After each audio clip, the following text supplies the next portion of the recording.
Hello friends, welcome to class इंसानस प्रो biology. तो जैसा कि आपको पता है कि हम लोग हैदराबाद यूनिवर्सिटी 2020 को डिस्कस कर रहे हैं, तो उसी सीरीज़ में यह जो है आपका 51 नंबर क्वेश्चन है। चलिए इस वीडियो में देखते हैं और उसको भी समझने की कोशिश करते हैं। तो यहाँ पे आपका क्वेश्चन में पूछा गया है, solenocytes and the flame cells are a component of a system involving.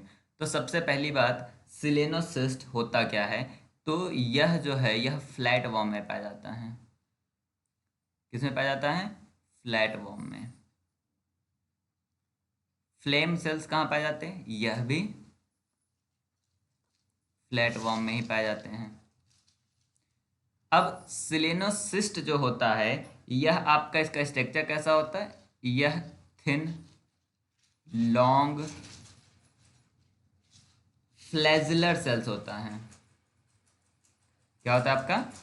Thin long and flagellar sales.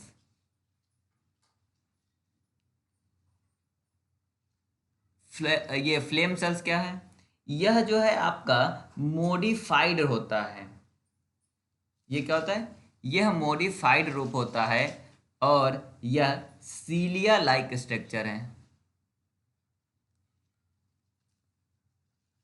But दोनों, चाहे वो सिलेनोसिस्ट हो या फिर फ्लेम सेल्स हो, दोनों जो है वेस्ट सब्सटेंस को, नाइट्रोजिनस वेस्ट को बाहर निकालने के काम आता है। तो both are the system of excretion.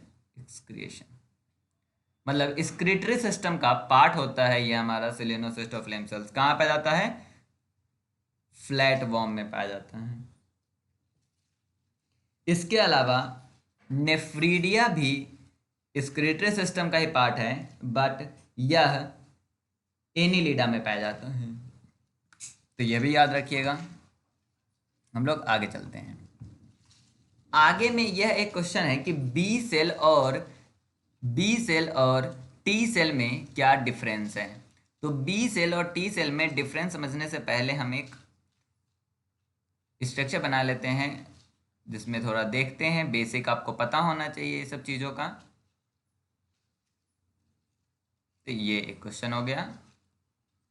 चलिए, मैंने कहा कि यह एक आपका बी सेल है। तो बी सेल के ऊपर एक मॉलिक्यूल होता है जिसे हम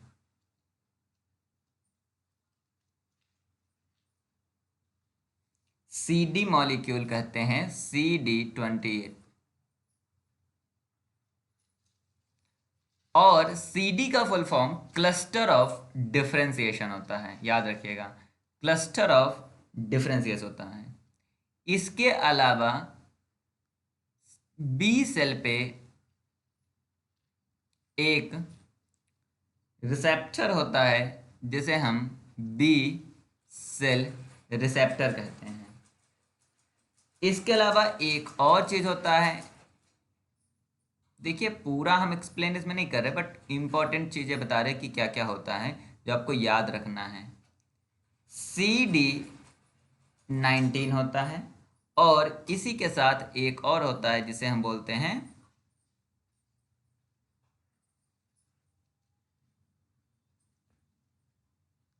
CD79। ये सारे होते हैं बी सेल में। ये सभी किसमें होते हैं? बी सेल्स में। अब यहीं अगर हम टी सेल की बात करें, तो टी सेल में जो है एक होता है आपका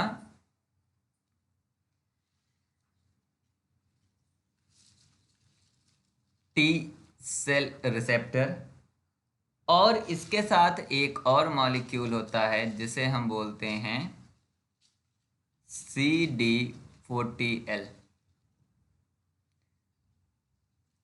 CD40L। अब यहाँ पे क्वेश्चन उन्होंने पूछा है कि B cell are distinguished from the T cell by the presence of. तब बी सेल में क्या होता है? बी सेल में इसके साथ साथ एक और मॉलिक्यूल होता है, उसे हम बोलते हैं MSC क्लास सेकेंड मॉलिक्यूल। क्या होता है, MSC क्लास सेकेंड मॉलिक्यूल। तो बी सेल में CD19 जो कि यहाँ पे नहीं होता है, और इसी के साथ MHC मॉलिक्यूल होता है, तो क्लास सेकेंड MSC मॉलिक्यूल होता है, जो यहाँ पे जाके TCR के साथ जाके बाइंड होता है, इसी में एंटीजन जो फंसा होता है वो एंटीजन। तो both B and C are correct for this question कि बी सेल में CD19 और क्लास सेकेंड MSC मॉलिक्यूल होता है। ये क्वेश्चन कैंसर से है, और डेफिनेटली अगर आपको याद होगा तो इसको बता पाओगे कि TNM क्या होता है। T का मतलब होता है ट्यूमर साइज, ट्यूमर साइज। दो ऑप्शन एलिमिनेट हो गए, ट्यूमर टाइप और ट्यूमर टाइप तो नहीं होगा। N का मतलब होता है लिम्फ नोड, इसलिए ये भी एलिमिनेट हो गया। नियोप्लासिया नहीं होता बल्कि लिम्फ नोड होता है। और M का मतलब होता है मेटास्टेसिस। तो A is the correct answer, जिसमें TNM के बारे में बताया गया है, जिसमें T tumour size, N lymph node और M मेटास्टेसिस होता है। नेक्स्ट क्वेश्चन की तरफ मूव करते हैं। चलिए, ये भी बहुत ही अच्छा क्वेश्चन है क्योंकि ये बहुत बार पूछा जाता है। The portion of the blastoderm stage embryo which will give the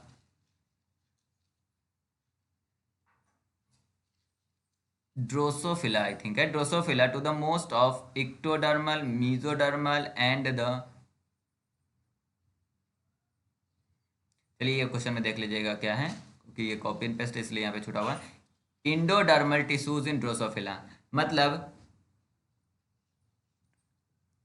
blastoderm stage में एम्ब्रियो का कौन सा पोर्शन है जो कि इक्टोडर्म, मीजोडर्म और इंडोडर्म बनाता है। इसका आंसर जो है वो है आपका इमेजिनल डिस्क।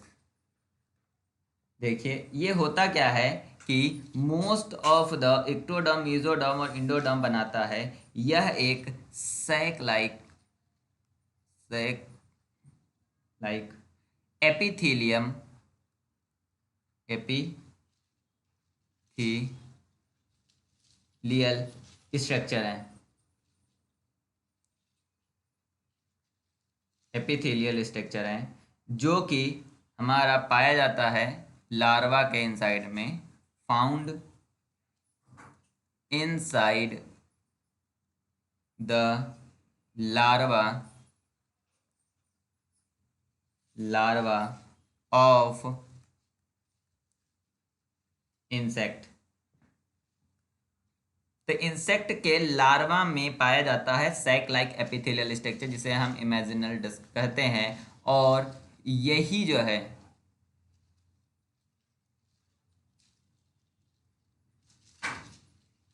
है यह आपका एक्टोडर्मल, मीजोडर्मल और इंडोडर्मल टिश्यूज बनाता है ड्रोसोफिला में। तो करेक्ट आंसर इसका है सी, इमेजिनल डिस्क।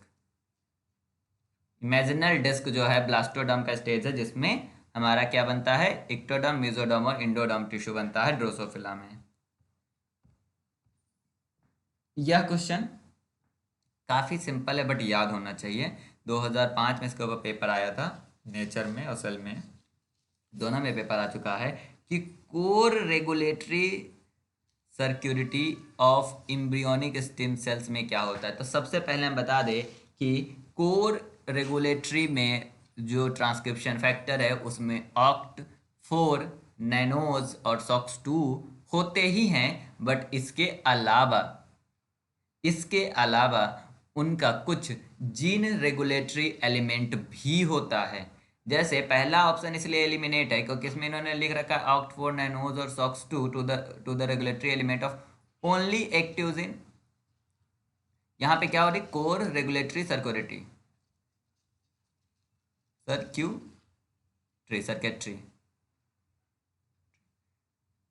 तो सिर्फ ये नहीं होंगे यहाँ पे, बोथ एक्टिव और साइलेंट जीन, ये तो सही है। मतलब एक पॉइंट पर अगर मान ले कि ठीक है, regulatory element of both active and silent gene, binding of.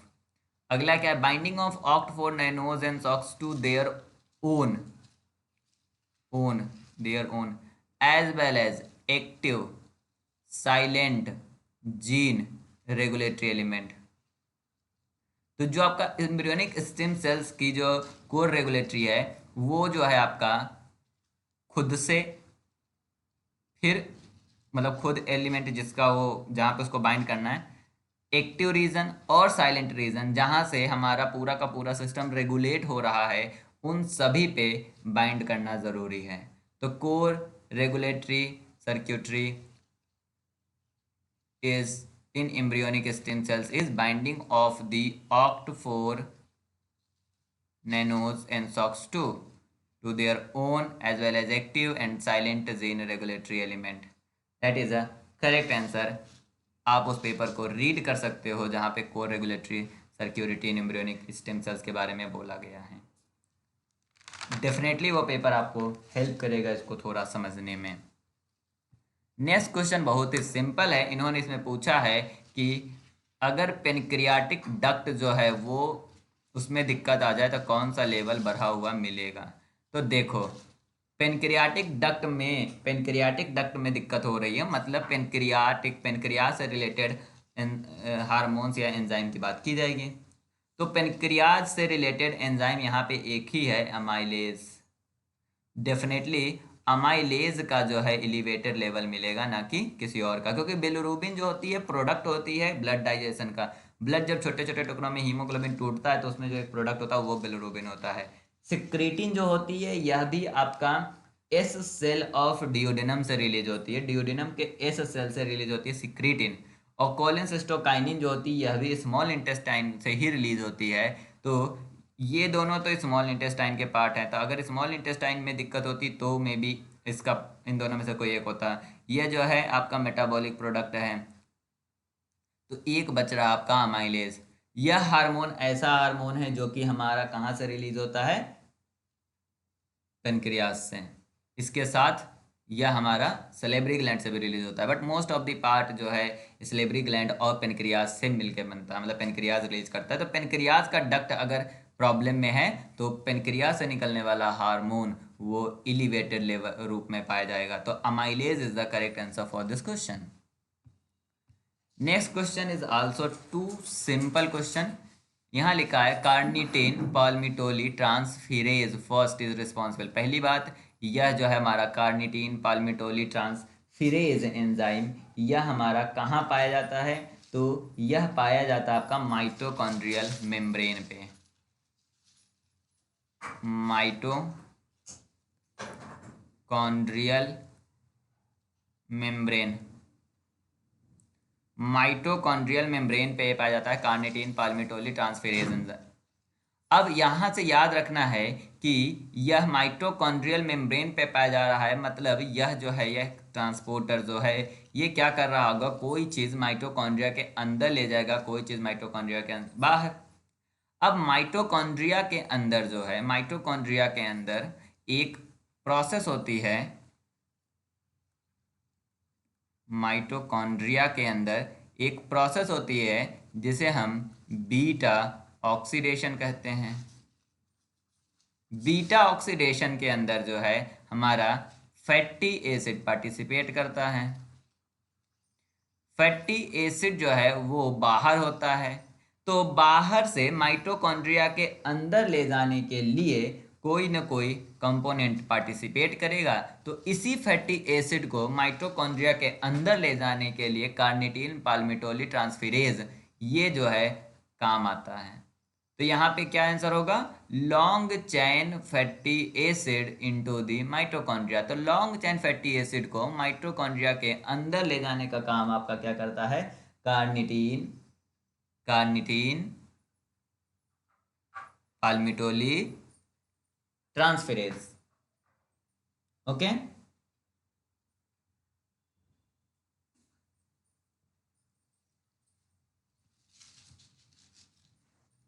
अगला क्वेश्चन में है toxic shock is caused by. देखो टॉक्सिक शॉक जो है सीधे सीधे इसमें आप पहला ऑप्शन लगा सकते हो, बट याद रखना कि नहीं, ये वाला ऑप्शन नहीं होगा। द रीजन अभी बताते हैं क्या है। Toxin produce by the bacteria इस 50% तो सही है, बट आगे का क्वेश्चन ध्यान से पढ़ोगे तो यहाँ पे लिखा है एक्सेसिव सिमुलेशन, ये सिमुलेशन है of the large proportion of T cell by the bacterial superintendent.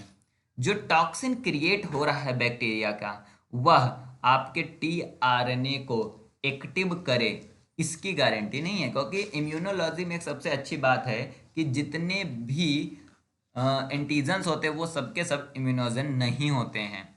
मतलब सारे एंटीजन आपके इम्यून सिस्टम को एक्टिव करे, इसकी कोई गारंटी नहीं है। बट सुपर एंटीजन एक ऐसा एंटीजन होता है जो डायरेक्ट जो है वो आपका एमएससी मॉलिक्यूल से बाइंड कर जाता है। सुपर एंटीजन क्या होता है, वो डायरेक्ट आपका एमएससी मॉलिक्यूल से बाइंड कर जाता है। नॉर्मल कंडीशन में क्या होता है, नॉर्मल कंडीशन में जो एंटीजन होता है वो एंटीजन बाइंडिंग क्लेफ्ट में जाके बाइंड करता है बी सेल के, और वो बी सेल से वो टी सेल को स्टिम्युलेट करता है, और टी सेल को स्टिम्युलेट करके हमारा आगे का प्रोसेस कम करता है, जिसमें टी मेमोरी सेल और टी हेल्पर सेल जाके उसको किल करने के काम आते हैं। बट यहाँ पे क्या होता है, सुपर एंटीजन वो एंटीजन मतलब क्लेफ्ट को ना करके डायरेक्ट टी सेल को एक्टिव कर देता है एमएससी से बाइंड करके। क्या होता है सुपर एंटीजन एमएससी से बाइंड करके टी सेल को डायरेक्ट एक्टिव कर देता है, और उसको डायरेक्ट एक्टिव करने से जो होता है उसे हम टॉक्सिक शॉक कहते हैं। तो टॉक्सिक शॉक का कारण आपका सुपर एंटीजन का है, और सुपर एंटीजन का भी मतलब सुपर एंटीजन में भी वो क्या करता है, सुपर एंटीजन जो होती है वो टी सेल को स्टिम्युलेट कर देती है। तो excessive stimulation of a large proportion of T cell by the bacterial super antigen. अब एक क्वेश्चन में भी ये पूछा जा सकता है कि सुपर एंटीजन जो होती है वो होता क्या है। तो the toxin produced by the virus and bacteria में भी एक स्पेशल है जिसे हम बोलते हैं स्टेफाइलोकोकस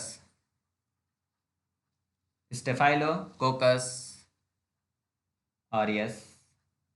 स्टेफाइलोकोकस ऑरियस बैक्टीरिया जो है यह एक ऐसी बैक्टीरिया है जो कि हमारा सुपर एंटीजन की तरह बिहेव करती है, जो कि एमएससी मॉलिक्यूल के साथ बाइंड करके डायरेक्ट टी सेल को एक्टिव कर देती है। नेक्स्ट क्वेश्चन पे चलते हैं। नेक्स्ट क्वेश्चन में इन्होंने पूछा है कि the chemical signals released by an organism that influence the behaviour of the other individual of same species. यहाँ पे क्या लिखा है, सेम स्पीसीज। जैसे यहाँ पे लिखा है एंड्रोजन्स और डिफेंसिन, ये बॉडी के अंदर रिलीज होकर अदर मतलब अपने ही सेल को इन्फ्लुएंस करता है, ना कि अदर ऑर्गेनिज्म को।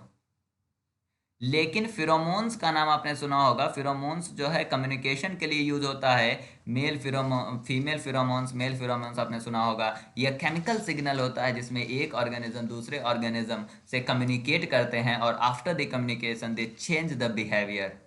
तो केमिकल सिग्नल जो कि एक ऑर्गेनिज्म रिलीज करता है और दूसरा ऑर्गेनिज्म उस केमिकल सिग्नल को देख के अपना बिहेवियर को चेंज करता है, that chemical called pheromones. Next question 16 number बहुत ही आसान है। इन्होंने पूछा है कि directly inhibit the prolactin release in the mammals. Prolactin को इनहिबिट जो है आपका डोपामीन करता है, that is the correct answer. अगर आपको याद होता आप इसको बता सकते हो, नहीं याद है तो नहीं बता सकते हो कि डोपामीन जो होता है वो प्रोलैक्टिन को डायरेक्ट इनहिबिट करता है। क्या है क्वेश्चन की प्रोलैक्टिन को इनहिबिट कौन करता है, प्रोलैक्टिन को इनहिबिट डोपामीन करता है। So thank you for watching this video. Share this video with your friend and colleagues, senior and junior. Bye bye.